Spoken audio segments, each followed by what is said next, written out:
Hola a todos, seguimos con nuestro tutorial básico de SketchUp. Vamos a ver la diferencia entre grupo y componente. Bueno, lo primero que vamos a hacer es un pequeño ejemplo para que veamos qué diferencia hay entre el comportamiento de un grupo y el comportamiento de un componente. Vamos a hacer nada, un pequeño elemento circular como si fuese un barrote de con ese diámetro y una altura, por ejemplo, de 500. Uy, me queda muy pequeño. Pues de 5000. Bueno, pues ahí lo tenemos. Ahora vamos a hacer una matriz lineal para repetirlo muchas veces, de manera que nos cueste después modificarlo. En este caso, vamos primero convertirlo en grupo. Creamos grupo y ahí lo tenemos. Entonces, bueno, tenemos algún vídeo ya subido en el canal respecto a las matrices lineales. De todas maneras, lo veremos en próximos episodios de este manual básico. Simplemente repito en una dirección, lo quiero 2000 de distancia y lo quiero 30 veces. Bueno, pues ahí tenemos una formación de cilindros que, bueno, en este caso son grupos. Bueno, pues ahora resulta que vamos a imaginar, voy a quitar esta ventana de aquí que me estorba más que nada. Vamos a imaginar que yo quisiera modificar todos porque no tienen la altura que deberían de tener. Yo cojo, no me queda más remedio que editar el grupo. Bueno, aprovecho para decir, podemos entrar en el grupo con un doble clic o podemos seleccionarlo, botón derecho y editar el grupo. El resultado es el mismo. Cojo la herramienta de extrusionar y aumento, pero veo que los demás permanecen iguales.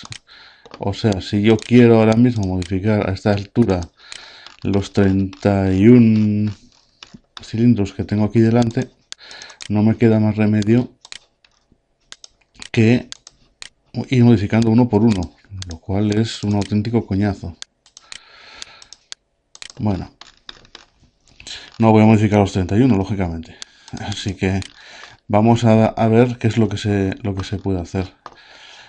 Para este tipo de casos es mejor utilizar el componente. Bueno, la diferencia entre grupo y componente es que los grupos, aunque sean iguales para nosotros, aunque sea el mismo grupo que nosotros hemos repetido n veces, para SketchUp son elementos diferentes. Y si se modifican, se modifica de uno en uno. Es decir, no comparten ningún tipo de propiedad entre ellos. Aunque sabemos que es el mismo porque nosotros lo único que hacemos es Control C, Control V, copiarlo. Pero después a la hora de modificarlo solamente modificamos la unidad que tenemos seleccionada. Claro, esto en algunos casos, como en el que estamos tratando de ver, es un incordio.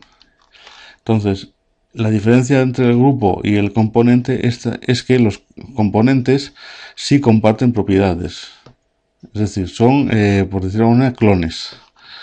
Por decirlo de alguna manera un poco más... Voy a borrar los que hemos repetido. Vamos a quedarnos con uno cualquiera. Por ejemplo, este, aunque está modificado, es grupo.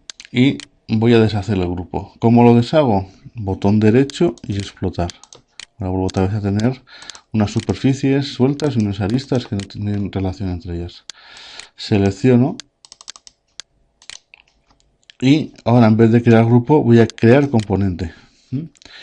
Cuando creamos un componente, lo primero que lo podemos distinguir del grupo es porque nos aparece un sistema de referencia propio.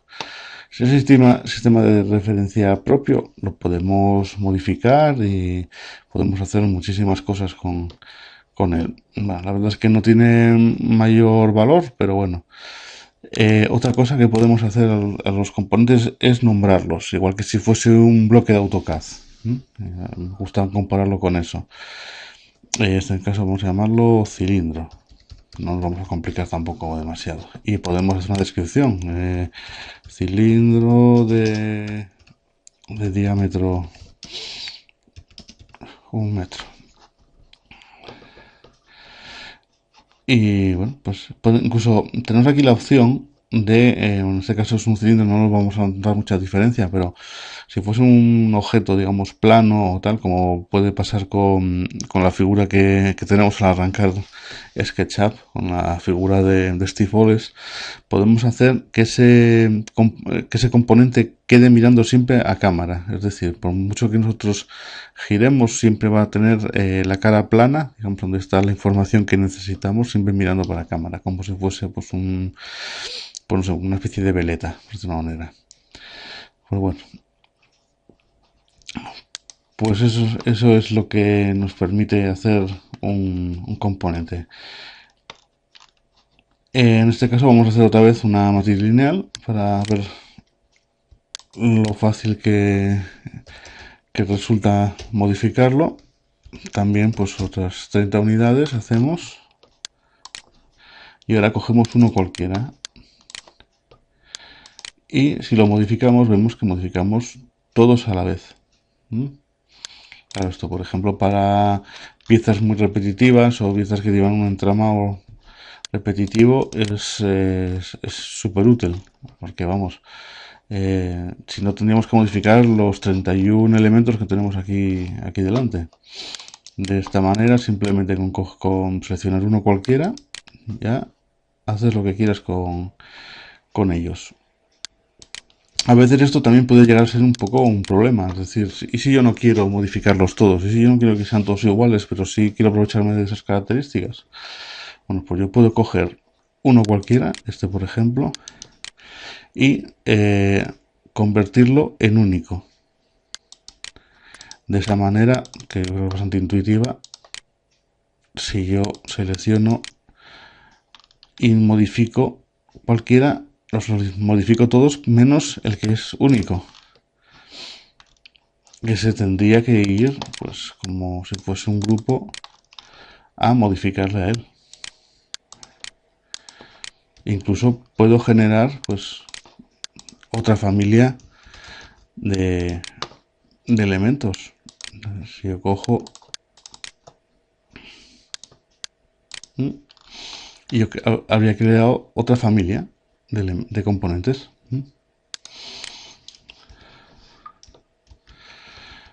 Bueno, ¿se puede pasar de elemento a componente fácilmente? Sí, es muy fácil. Yo puedo coger este componente y explotarlo. Deja de ser componente y ahora lo convierto en grupo.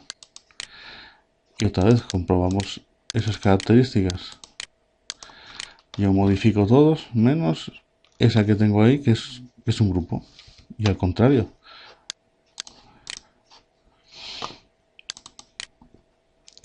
Yo puedo coger y explotar y volver a convertirlo en componente, pero ese componente sería único también. Hay que tener cuidado con eso, porque lo volvamos a convertir en componente, no vuelve a coger las características, sino que generaría una familia de componentes nueva. Bueno, voy a crear un grupo con él. Bueno, los grupos se pueden ocultar. Ha desaparecido. No lo he borrado, ha desaparecido, está oculto. Vaya, y ahora cómo lo saco yo otra vez a la vista. Pues vamos a ver y seleccionamos geometría oculta. Vemos que nos genera una especie como de componente fantasma, por decirlo de una manera, que nos dice que está ahí, pero que bueno, que no podemos hacer nada con él. Entonces lo que hacemos es seleccionar la opción de mostrar y ya vuelve a ser otra vez visible. El grupo también puede ser bloqueado. Vemos que la selección pasa a rojo. Vale. Esto, ¿qué es lo que significa? Una vez que cuando está un grupo bloqueado, significa que no puede ser modificado. Ni por... Generalmente se utiliza, digamos, como sistema de seguridad. Es decir, si yo, por ejemplo, por error entro en un grupo y modifico cualquier cosa, pues en este caso es un componente, pero bueno, el ejemplo sirve para el grupo. Pues queda modificado. Pero yo, por más que haga doble clic, no puedo editarlo. Es más, no puedo ni moverlo. Yo ese componente lo puedo mover, simplemente he pasado por delante de él con la herramienta de mover y ya queda, ya lo puedo mover. O sea, podría, digamos, por accidente moverlo.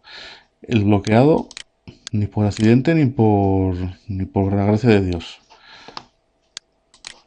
Es decir, es un sistema de seguridad. Se utiliza mucho cuando estás a lo mejor utilizando un bloque como referencia y no quieres que se te mueva porque realmente estás utilizando como una referencia, digamos, para unas medidas o lo que sea. Se convierte en bloque, se bloquea y, y de esa manera queda protegido. Para desbloquearlo, botón derecho, tengo que pedir que desbloquee. Pero fijaros que todas las opciones de grupo de componente quedan totalmente anuladas. Entonces desbloqueo y vuelvo otra vez a ser un bloque normal. Este tipo de